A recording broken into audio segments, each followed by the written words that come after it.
Este es un video tutorial de cómo hacer su examen de la competencia de inglés exitosamente.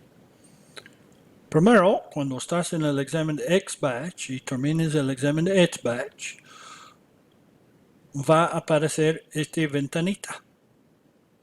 Esta ventanita va a tener una liga y aparte su usuario y su contraseña de cómo entrar a la plataforma. Sugiero que anote su usuario y contraseña en una libreta o una hoja en blanco y no copias y pegues de esta ventanita a la plataforma de inglés, porque muchas veces no les permiten entrar. Si quieres copiar y pegar, sugiero que abres un bloc de notas y copias y pegas, tal cual como yo tengo aquí. ¿Okay? Dando clic en la liga que aparecen en la ventanilla y en Xbatch, vas a llegar a esta página. ¿Ok?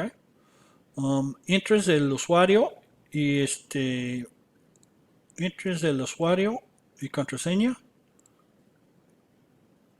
En este caso yo he copiado y pegado en un bloc de notas. Entonces voy a copiar y pegar y ingresar. ¿Ok? Aquí estamos. Primer paso, asegurar que tu nombre está correcta. ¿Okay? Si tu nombre no está correcta, puedes mandar un correo a este asistente para que ponen en contacto con este departamento de idiomas para que ajusten su nombre. ¿Okay?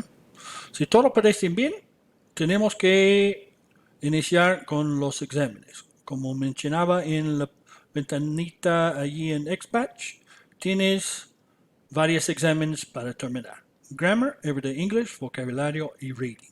¿Ok? Es muy fácil para hacerlos.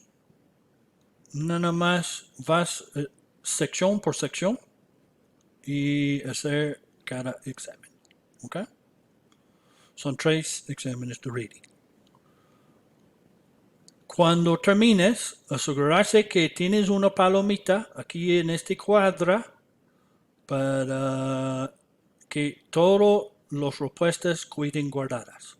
Si tienes una palomita aquí en cada cuadrito, ya estás terminado todo y solamente tienes que salir y ya estás terminado.